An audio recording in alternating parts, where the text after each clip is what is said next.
in-game virtual assets can be cross-game. The same token, the same NFT can be used in different games. How many users do you have now? How many places? What's the latest? So we have passed 150 million users about a couple of months ago. I think we'll be slightly above that now. So I don't know what the exact number is. We're also seeing somewhere between 200,000 to 300,000 or even 500,000 active users on a weekly, monthly basis. So the user base is pretty active. And it's spread across almost every country in the world now at this point, right? Well, almost every. Almost every, except the US. Yes. The US, we have a separate platform, Binance US, servicing that, yeah. Right.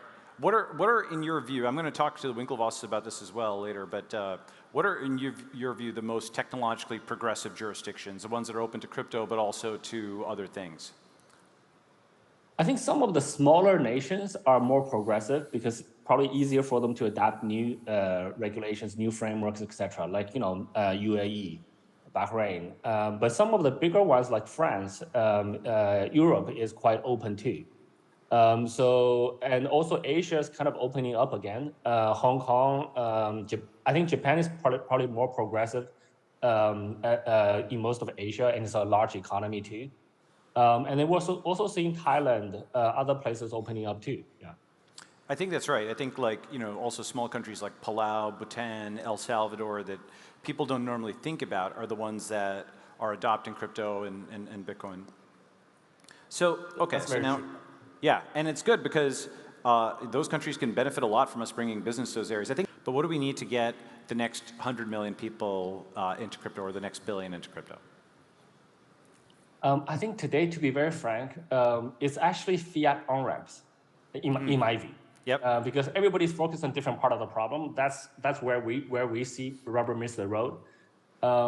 With the tightening of regulations in the past, like in the early part of this year, we're seeing a lot of the traditional institutions that used to provide fiat on-ramps pulled away, but at the same time, we're seeing new ones coming in. Yep. So we're like, this industry has probably a few 100 million users already, and just doubling that. I think doubling that will probably get to 1 billion users for the industry as a whole. I think a lot of banks, if they only service one country, then they get very small number of users. They get 1 million users. That's already very large for a bank. Whereas if they come to crypto, then we can drive tens of or hundreds of millions of users to them, and we benefit them greatly. So we're seeing that a lot of banks or a lot of traditional financial institutions want that opportunity. So I think as much as people are focused on the more advanced use cases of crypto, I think that's really important. But to get more people into crypto, we got to convert fiat to crypto, and vice versa. Yeah. I agree, and one thought I've had is that it's possible that crypto doesn't win like the internet, but it wins like Christianity or a major religion in the sense of having a few billion users, so to speak, adherents worldwide, but not everybody, right? It wins like a very successful political movement, but it also arouses resistance or people on their side. And I think that's kind of what's happening. But if you have a few billion people, even if you don't have everybody, that's still a huge victory. And to your point, like within the US, there's a lot of states that are having state-chartered banks bank crypto companies. And there's places like El Salvador or the Middle East or small countries that are doing it. So it may turn out that we want to have a state make a sovereign fund investment in a company and then greenlight fiat banking rails, for example, that kind of thing. And then you have like alignment where they're taking conscious risk and they're saying, you know what, our regulators are saying open the doors. Hong Kong actually supposedly has done something like this recently, right? With with them being pro-crypto. Yeah, I mean, there's quite a few things to unpack there. Well, I think going to the earlier point, number one is crypto doesn't need 100% adoption, right? Right? Internet only has about 60% adoption globally. So we think everybody uses the internet, but based on some statistics that I saw recently, only 60% of people use internet globally.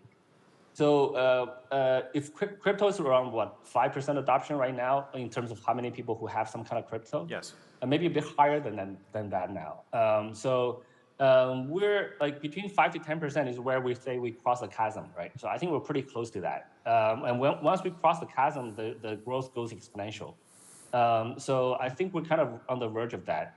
So we're still early, but we're not super early anymore. I think we're kind of getting close. Yeah. Yeah. So I think on those fronts, like for example, in Singapore, right? Singapore is crypto friendly, but because of the previous FTX issues, they're more conservative now. Well, they're careful to avoid those type of problems in the future. So Singapore's not open to crypto's not really open to retail users in a very limited fashion. Right. Whereas Hong Kong says, well, we want to do better than that. So Hong Kong's crypto's open to retail users. But Hong Kong still have a limited number of coins that you can list, at least today, right? So there's still quite a restriction on the tokens that an exchange can list. Whereas this is the situation in Japan 6 years ago, right? So, but Japan's now opened up, saying, look, you can list hundreds of coins on your exchange, which Binance Japan lists.